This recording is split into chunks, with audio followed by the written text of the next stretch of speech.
aqui é o Neto, esse aqui é o canal 1000 Páginas. Hoje a gente vai falar de um livro de difícil leitura, de certo modo, mas uma obra-prima em todos os significados dessa palavra, que é Nós, do Zamyatin.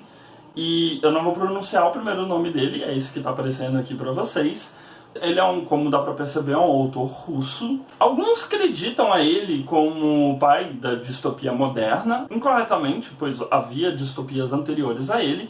Mas foi dessa obra que George Orwell bebeu para escrever em 1984 e que Aldous Huxley bebeu para escrever Admirável Mundo Novo e, consequentemente, várias distopias posteriores a esses trabalhos, direta ou indiretamente, acabam bebendo um pouco da fonte de uma obra tão icônica para o gênero quanto Nós. Para vocês terem uma ideia da importância de Nós, ele foi escrito em torno de 1920 a 1921, mas ele só foi realmente publicado em 1924 nos Estados Unidos, através do autor ter mandado seus escritos para a França. Na França ele conseguiu mandar para os Estados Unidos, onde ele foi publicado.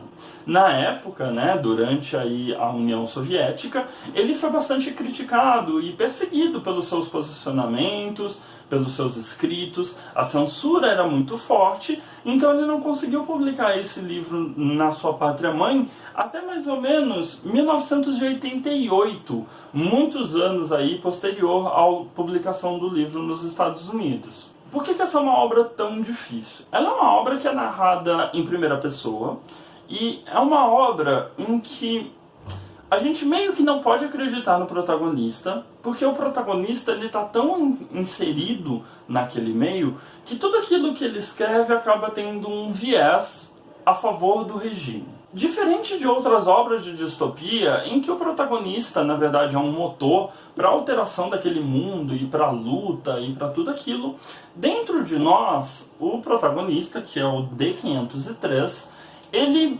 está só retratando a possível revolução que está para acontecer. Ele trabalha na construção da Integral, que seria uma nave aí que mandaria os pertences, os ensinamentos e alguma série de outras coisas ao espaço para atingir outras civilizações. E, curiosamente, ele está escrevendo um diário sobre tudo que ele está vivendo para poder colocar dentro da Integral. A gente leu esse livro para o Clube de Leituras da Blox e a gente teve muita sensação e discutiu-se muito qual é o intuito da escrita do D503.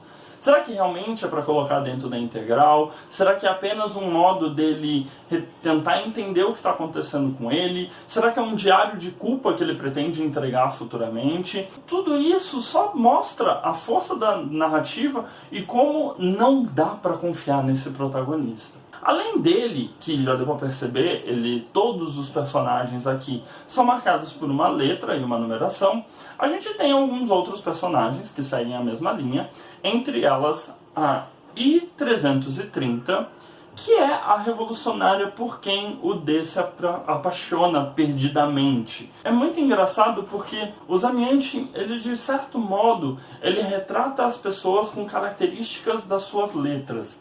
Então aí é esguia e alta e fina, enquanto um outro personagem, que a inicial dele é S, ele é meio curvilíneo e parece quase como se ele fosse ceboso pela escrita. A O, que é uma outra personagem bastante importante, a O90, ela é gorduchinha e redondinha e pequena e macia e uma forma perfeita. Todos esses personagens, eles têm essas características das suas letras incutidas também na sua personalidade. Então a I-330, ela é a revolucionária, Então ela é que faz parte de uma rede que pretende derrubar o governo, que tem a figura aí desse benfeitor, que não fica muito claro se, apesar dele ser um líder totalitário, não fica claro se ele é uma pessoa de plenos poderes, se ele tudo sabe, se ele tem onisciência, onipresente. Isso não fica claro pra gente no livro, Ele é uma figura governamental muito poderosa, física, encarnada, e existe um grande esquema, dá pra se dizer, para fazer essa derrubada desse governo em que eles vivem. Um dos fatores mais interessantes desse livro é como as coisas são desenvolvidas, pois é uma estrutura social que leva muito em base que o livre-arbítrio é que causa a felicidade nas pessoas. Então tudo é muito hermético e controlado. As residências, elas são todas de vidro, porque ninguém teria nada a esconder, então você veria todas as pessoas. O sexo é controlado. Cada uma das pessoas teria um ticket e uma pessoa destinada a se encontrar sexualmente, já que não há amor envolvido. Apesar desse ambiente hermético e completamente controlado, eles têm um museu de coisas antigas, de uma casa antiga, que é quase como uma instituição presente aqui na escrita, onde os segredos ocorrem, onde os revolucionários se encontram, onde aí se encontra com o D secretamente. E existe esse fator de um choque entre o que seria privado, né, as ideias privadas que o D está expondo na escrita dele e tudo que eles são já obrigados a demonstrar publicamente. Então tem esse choque muito forte, apesar de muitos se acreditar como uma crítica a governos totalitários, fascistas e tudo mais.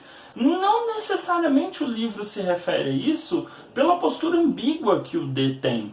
Então ele fala muito mais sobre revoluções, né? O próprio Zamianti já tinha passado aí pela Revolução Russa, então a gente tem essa postura referente a revoluções, referente a como as pessoas se portam nessas revoluções, e tem essa questão não resolvida de como as personagens, no caso a I e a O, entendem o amor e o relacionamento.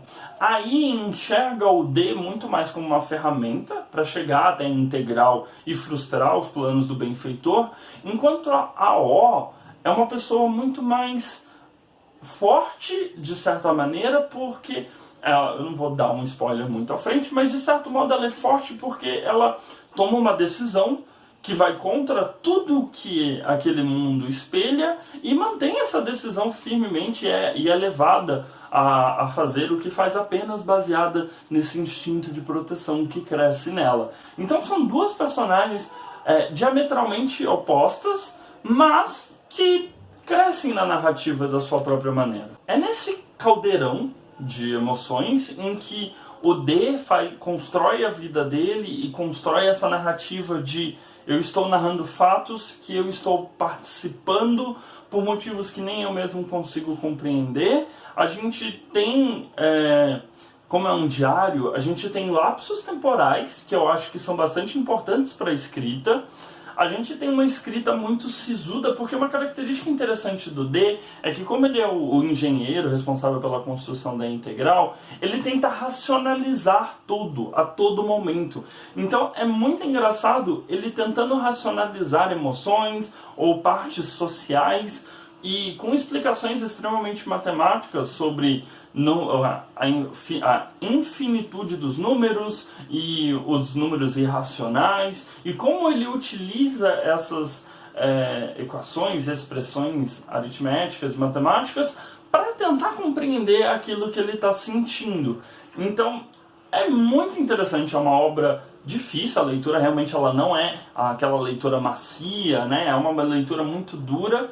Quando eu li, eu tive a sensação um pouco... É engraçado, você consegue ver exatamente de que trechos veio a ideia de Admirável Mundo Novo, de que trechos veio 1984 e outras distopias. Não é como se essas outras distopias perdessem a força ou o significado para mim, mas é muito mais como se eu conseguisse enxergar nós como um grande diamante bruto que quanto mais a gente lê e relê e volta a ele, mais forte fica a leitura e mais forte fica o texto que o Zamianti escreveu. Essa edição linda que eu tenho aqui nas minhas mãos, ela foi feita pela Aleph e foi lançada aqui no Brasil em 2017. Ela tem em torno de 333 páginas. Tem uma carta do próprio autor ao governo russo para poder pedir aí que ele seja exilado.